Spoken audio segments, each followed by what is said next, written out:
Wildcat fans? Welcome back to another LC Football Coaches Show. I'm Brad Welburn, and as you can see to my left, we're joined once again by the head man himself, Justin Charles, as we talk about a big week this week, of course. It's always a big week when we play ETBU, and we'll get into all those details later. But I got to spend some time for sure talking about last week. What a big win in a lot of different ways for you guys. 52-34 the final over McMurray. Not only was it the homecoming win, it was a conference win. It was a needed win, I guess, really for the team's morale, and because we've had some tough losses, some tough games leading up to that game, and then to get the win, it just had to put the icing on what was a great weekend. Right, it was a great weekend. Our kids came out and did what we asked them to do as far as practice-wise. We came out last week and tried to start fast in different ways, and whether it was a tempo start or whether it was just a fast drive or just a quick score, something like that, practicing those type of scenarios, we were able to execute that in the game plan. So it was a fun game. It was exciting, and it's always good to get a homecoming victory, and it's always good to get a conference victory as well. So I'm very proud of our kids. They came out and they worked and executed a game plan almost to the T. Yeah. So you mentioned the fast start. It's something that you guys really wanted to kind of focus on coming into the game, and I think, like you said, you played out well. 28 points in the second quarter. Right. 4 touchdown drives of the 4. Well, you had 5 possessions, but the half ended, whatever. Yeah. So you can count that if you want, but 4 touchdowns and 4 possessions in the second quarter. You can't ask for better than that. No, we can't. It was good because our offensive line did a great job blocking and opened a lot of holes for Aaron Woods and DeAndre Joseph to run through, and even DeAndre made some good throws in that second quarter to find Shedrick Davis and Drake Patackley a couple of times in that second quarter. So it was a fun quarter. The defensive side did their game plan to the T as well, and held those guys to 14 points in the first quarter, in the first half, and so it was a fun first half as well. Fast starts always help. Yeah, and wanted to definitely bring up the running game there because Right. we talked about it. Kind of struggled a little bit throughout the season, but it seemed like the last couple of weeks you kind of said, Aaron, you're going to kind of be the guy. You've got that power that you're going to run through the line hard and all that sort of stuff. And man, 171 yards and a touchdown for him. That was huge for him and the offensive line to kind of get going a little bit. Yeah, those hogs up front, they're always asking, let's run the ball. So we gave them an opportunity the last few weeks to run the ball, and Aaron Woods is a guy that's hungry for the ball all the time. He's gritty, he's physical down there in the trenches. He likes to run downhill, and so we gave him the ball a few more times this week, and he made it happen. And kudos to those guys for up front for doing what they needed to do, and Aaron Woods to really plow through. Man, he's so physical, and he's an older guy. He's slated as a freshman or a sophomore, but he's an older guy in reality. He stepped out of football for a few years and came back and said, "This is what I wanted to do. Yeah. I missed the program and I missed playing football," and so we're excited for him to get this opportunity. Yeah, it's taken him a few weeks to kind of get back into football mode. Shake some of that rust off. Yeah, but once you see, you see what kind of player he can be for sure. Very exciting. Talk a little bit too about the second half because you go in the half 42-14. You have all the momentum. It's homecoming. The crowd's into it. It's kind of one of those deals where it could have very easily turned and gone to like 60 or whatever points. But give credit, man. McMurray came out. They made some adjustments at halftime, and they almost made it a game there. If not for that, I believe it was a fumble that Cade Maxwell forced, and then we got the recovery and scored the touchdown. But they had the ball down by 14 at that point before that play happened. Right. Definitely big ups to McMurray for coming back in the second half and executing things that they had done at halftime and seeing things that we were doing to them. And so it was kind of a chess match there in the second half. But I think, like you said, the play that really set the tone in that second half was when Cade Maxwell stepped up and made a play. And that's something that we've been trying to get guys to do instead of just saying, hey, who's going to make the next play? Hey, you go make the next play. And so Cade Maxwell came off that edge and made a great play. Definitely proud of him for doing that. But, it's also kudos to the coverage and the linebackers for being where they're supposed to be. So it was just a great overall effort. In the second half, we've got to execute more. We've got to finish what we started.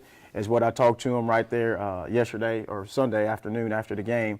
Is when we start something, we've got to finish it, you know. But I think overall it's the most complete game we've played all year, and definitely excited to see what we're going to do this week. Yeah, and even with a 52-34 win, you still you still find the things that you know, hey, we could have done this better, we could have done that better, and so I guess the second half was kind of one of those things where you said, hey, great first half, guys, but like you said, we gotta. You know, it's a 60-minute game. It's not a 30-minute game. So. Yeah, that's definitely. But we just took a win at whether it was 1 or 100. That's right. All right, let's move into this week, folks. Big rivalry week, battle for the Border Claw as we head over to Marshall this year to take on ETBU on Saturday afternoon. It's a 2 o'clock kickoff, so be sure to make your plans if you're going to make the trip over to Marshall. Be wearing your blue and orange for sure on Saturday afternoon. But you know, ETBU, they kind of got snuck up on a little bit last week. Texas Lutheran maybe proving that they're a little bit better than maybe some people initially thought. Got the win over there. I think they were in Marshall.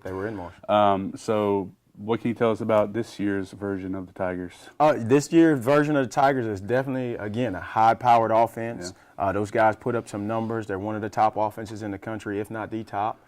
So they do a lot of good things. Their quarterback, man, Drew Smith, is a great football player. Yeah. You know, very big-time competitor. He loves to have the ball in his hands. And when he's in the game, he's going to put the ball in his hands and do some things that can give any defense in the country some fits. So they do that. And then defensively, they're just a sound defense. I know they've got a new defensive coordinator that come in from Hardin Simmons, and so they're figuring out things on defense, but they fly around to the football, tackling well, and getting around the football and just making plays. Yeah, they have a first-year head coach as well, but it's a guy that's kind of like you, been in the program a couple years. He was their passing coordinator and kind of an offensive guy past couple years. So not much has changed as far as their offensive scheme from what we've seen in the past? No. They're still doing a lot of the RPO stuff and still getting the ball to their better players and mixing enough run in there to keep you honest. And, you know, I like I said a second ago, with it, once they put the ball in Drew Smith's hands, a lot of things, good things can happen for that offense. Right. And so, I mean, the defense, the LC defense has, you know, one of the things has been, I guess, the most inconsistent, you'd probably say, throughout the season. We make a couple drives here or there that's, you know, really good, we're feeling good, and then the middle opens up or they hit a big play or whatever. It's just kind of one of those things where it's been hit and miss throughout the season. So, I mean, are you kind of worried about that a little bit coming into this game with such a high-powered offensive attack? No, you know, when you play good offense like this, there's a lot of things you can worry about. But I think our kids understand the challenge. One game that I know we're always up for is ETBU. Yeah. They're always up for ETBU, and they're always up for us. So as far as worrying about anything on defense, I'm not worried. We just got to make sure that we're good tacklers, because those guys are good at breaking tackles, and they're good at getting the ball out quick from the quarterback's hand. So as long as we can cover our guys, which I feel we can do, and also make some good tackles in the open field and space, I think we're going to have a solid game. Yeah, and then offensively for us, I mean, and we've talked about it the past few weeks, it's really starting and feels like it's really clicking. I mean, you can see when Dre is on, I mean, we are very, very difficult to manage and defend against. So what do we have to do to kind of keep him in that mode of playing like he did against McMurray as opposed to playing like he did against Texas Lutheran? You know, even in the Texas Lutheran game, whenever we were able to run the ball effectively, those things helped Dre out. Yeah. And so I think if we can just establish our run game early, and start fast in the run game and start fast in the passing game as well, those things, that takes some pressure off of Dre, you know. And also still the same as I talked about with ETBU, getting the ball in our playmakers' hands. You know, Shedrick's got to touch the ball, Leandre's got to touch the ball, Drake Battaglia, DJ Latino, those guys got to touch the football. And so that takes pressure off of Dre. However fast we can get the ball into those guys' hands, and that starts separating the defense away from the line of scrimmage a little bit. Yeah. Well, it's definitely one of those games where, I mean, you hear it all the time. It's rivalry week or whatever you want to call it. It's where you literally throw out the records. Just whoever shows up and whoever makes the least mistakes in these kind of games is going to come out with the win. And if it lives up, if it was anything as exciting as last year's game, we are certainly in for a treat.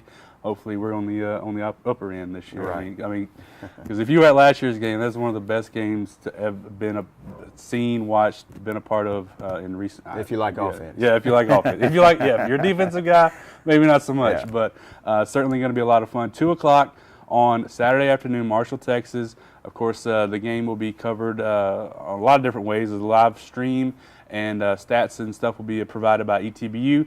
Rich Dupree will be making the trip to Marshall as well, so you can listen to the game right here in the Sinla area, 104.3 The Bridge. You can also listen online at 104.3thebridge.net. Links will be available on our website and Twitter and all over the place. So if you're not making the trip, then you can follow the game live. So be sure to make your plans. It's going to be a lot of fun. ETBU, LC, it's battle for the border claw. We got to get it back, Coach. That's right. Last time we were in Marshall, we left some hardware. We just got to bring it back. Got to get it back. There it is. Right. All right. So be sure to check it out and follow the Wildcats as they take on ETBU this Saturday. Coach, as always, a pleasure talking to you. We'll see you next week. I'm Brad Welburn.